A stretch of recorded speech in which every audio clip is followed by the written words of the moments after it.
एक समय की बात थी। द्वारकानाथ द्वारकाधीश भगवान श्री कृष्ण अपने महल में दातुन कर रहे थे और उनके पास में रुक्मिणी जी जल का लोटा लेकर के अपने हाथ में खड़ी हुई थी। तभी श्री कृष्ण भगवान को अचानक हंसी आ गई।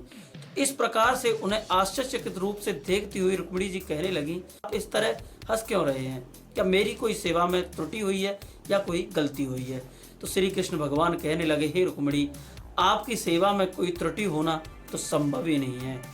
तो रुक्मिणी जी ने कहा, हे प्रभु, तो फिर क्या परेशानी है? आपको क्या वजह है जो बेवजह आप अचानक हंस क्यों रहे हैं? तब श्री कृष्ण भगवान ने कहा, आपकी कोई गलती नहीं है, इसका ही वजह कुछ और ही है। तब श्री कृष्ण भगवान ने रुक्मिणी से कहा, हे रुक्मिणी, आप अपना ध्यान मेरे तरफ केंद्रित करिए जहाँ पर मैं आपको कुछ दिखाना चाहता हूँ। रुक्मिणी जी कहने लगी, प्रभु दिखाइए। तब श्री कृष्ण भगवान ने पृथ्वी लोक की तरफ इशारा करके दिखाया कि ये देखिए, एक चींटा चींटी के पीछे किस प्रकार से पूरी माया शक्ति यानी अपनी जितना बल शक्ति है वो सारा लगा करके उसका पीछा कर रहा है। आपको आश्चर्य होगा, मैं आपको इस चींटा के विषय में अगर एक बात बताऊं तो। रुक्मिणी जी कहने लगी, प्रभु बताइए।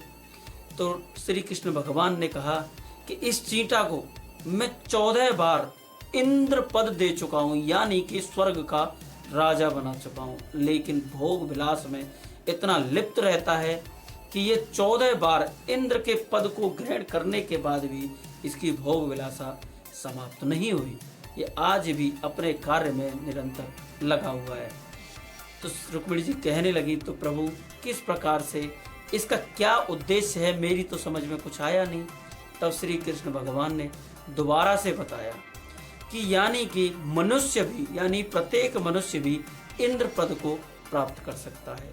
अगर कोई भी व्यक्ति 100 अश्वमेघ यज्ञ करता है तो उसे इंद्र पद प्राप्त हो जाता है, और उसे भोगने के बाद में अगर उसके मन की स्थिति में सुधार नहीं हुआ, जन्म मरण के लिए इस पृथ्वी पर दोबारा से आना पड़ेगा।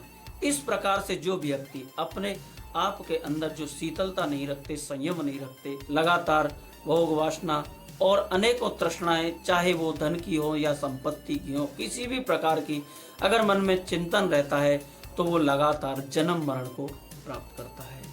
इसी प्रकार से ये वो अग्नि है जिसमें अगर घी डालते जाओगे तो ये धधकती जाएगी, लेकिन अगर शीतलता, मन की शीतलता को आप एकत्रित करके केंद्रित करोगे तो ये स्वतः ही समाप्त हो जाएगी। इसी प्रकार से मन के अंदर शीतलता उत्पन्न करनी चाहिए। अनेकों प्रकार के इस जगत में संसाधन हैं जिनको लोग प्राप्त करने के लिए अनेकों प्रकार के उचित और अनुचित कार्य करते हैं।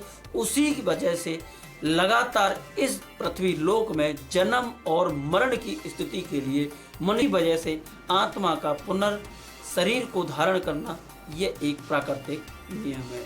दोस्तों, इसी प्रकार से मनुष्य को अपने अंदर शीतलता, अपनी भाषा में मधुरता, अनेकों प्रकार से अपने आप को अगर संतुष्ट करता है, चिंतन करता है, प्रभु की भक्ति करता है, तो अवश्य ही वो प्रभु को प्राप्त करके इस जन्म मरण से छुटकारा प्राप्त कर सकता है। दोस्तों, मैंने इस वीडियो के अंदर आपको जन्म मरण के विषय में सारी जानकारी दे दी है। उम्मीद करता हूँ मेरे द्वारा दी गई जानकारी आपको पसंद आई होगी। अगर पसंद आई है तो वीडियो को लाइक कर दीजिए।